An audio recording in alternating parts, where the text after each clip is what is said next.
Greetings and welcome back to room 303 in our Talks with Walt, as we are calling our readings through the deathbed edition of Walt Whitman's Leaves of Grass. We turn now to Thick Sprinkled Bunting, a tribute poem to our precious, to our great flag. You'll remember this kind of thing from Song of the Banner at Daybreak, Song of the Exposition 9. We now are going to celebrate our flag one more time. This is poem number 18 of the 22 of From Noon to Starry Night cluster. We are again coming to the end of this cluster, and as I pointed out in earlier lectures, we're dealing now at this point in this cluster with some very political themes, and so we'll come to it. We're going to ask about Noon to Starry Night and why it's in this section. Obviously starry and the flag will be one of the easy takeaways. Now our assumption is that you've been with us at LearnStrong.net, down that left hand side, Talks with Walt, our playlist. And you've been with us from the very beginning with inscriptions. Obviously, you're going to hear a lot of echoes here. Whitman, a number of times, obviously, in Leaves of Grass, celebrates our flag. And we've given a set of introductory comments to Noon to Starry Night, the cluster, and then we just finished with War Dreams. Now we're going to turn in our Nortons to hear what this poem, the background of this poem. This poem appeared, Nortons will tell us, in the 1865 drum taps, and the drum taps supplement to Leaves of Grass 1867 under the title Flag of Stars, Thick Sprinkled Bunting, which was its first line. In Leaves of Grass 1871, with the present title in the first line included in the Bathed in War's Perfume cluster, and in Leaves of Grass 1881 in the present cluster. Now again, Whitman is going to argue we must celebrate our flag, because it is a means whereby we remember the power of American democracy and the love of freedom. Now, with that in mind, the argument that he will make here is that there is a reason to celebrate something that will symbolize so much bloody death, as he will call it. Let's enjoy now our reading of the poem. By the way, you'll remember sprinkled from Song of Myself 45, and Bunting you will remember from Song of the Exposition 9. Thick sprinkled bunting. By the way, notice all the exclamation points here, the exclamation marks here. Thick sprinkled bunting, flag of stars. I love that, and we'll say more about this at 3A in a little bit, but I love how you'll remember that he said something about the flag of my disposition out of Hopeful Green Stuff Woven. That was his first time of the use of the word flag. It's Song of Myself 6. Thick sprinkled bunting, flag of stars, long yet your road, fateful flag, long yet your road and lined with bloody death. For the prize I see at issue at last is the world. All its ships and shores I see interwoven with your threads, greedy banner. Dreamed again the flags of kings, highest born to flaunt, unrivaled.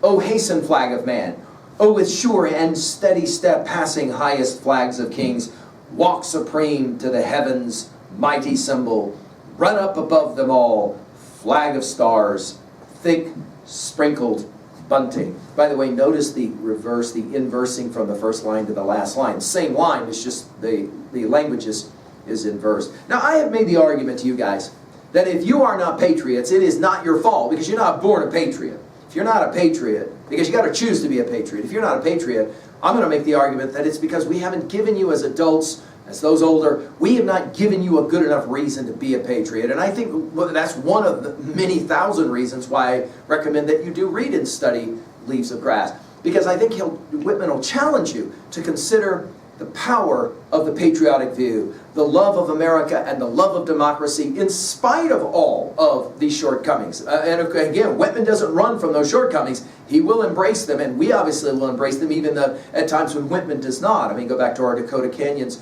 lecture of two poems ago. Let's begin notice with this thick sprinkled bunting and the flag of stars. Obviously, Noon to Starry Night is one of the reasons that this poem will be here. Long, and then the word yet, your road, and then of course fateful flag. That is to say, the flag is a symbol of a nation that itself is taking a journey, and obviously we're going to play that game here. Notice the dash. Long yet your road, and lined with bloody death. In other words, when you look at the flag, Whitman argues, you have to remember all of the fallen from the previous, the phrase from the previous poem, the bloody death.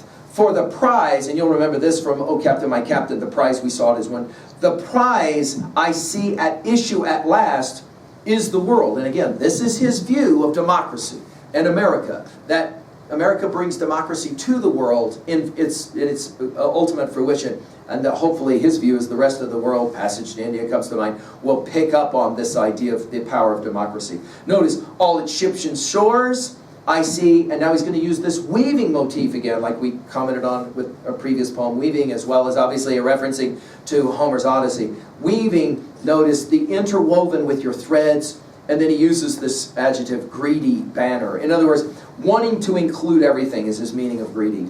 Dreamed again, taking us, of course, back to the last poem, I dream, I dream, I dream. Dreaming again, the flags of kings highest born to flaunt unrivaled.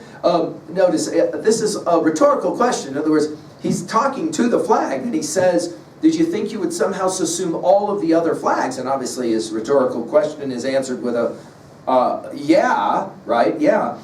He says, oh, hasten, flag of man. Oh, with sure and steady step, here are all the S sounds here, passing highest flags of kings. Again, this is his argument about Europe. We needed Europe. We needed all of that that came before. This is his Hegel as well. But there's something fundamentally lacking with kings. American democracy is going to be a step beyond, right? This is his argument of flags of kings.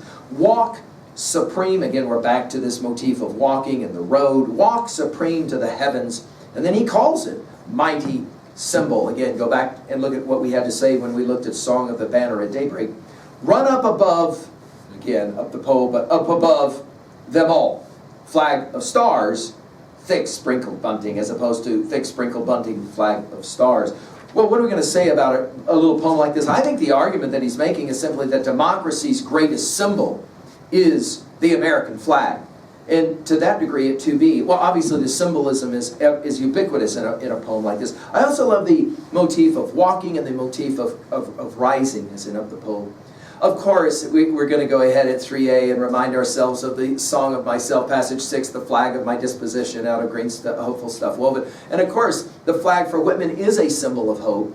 And obviously, we're going to think about the great Star-Spangled Banner and the great poem, Defense of Fort McHenry, of the 14th of September, 1814. And we won't go into it here, we've done it elsewhere, but the history of that brilliant poem and song is so important in American thought, American history. If you're unfamiliar with it, you need to do a little research for yourselves. Finally, at 3b, how about this question? Do you see the flag as a great symbol of democracy, and do you continue to believe in that flag? I'm hopeful that your study of Leaves of Grass will help that to happen. Thank you.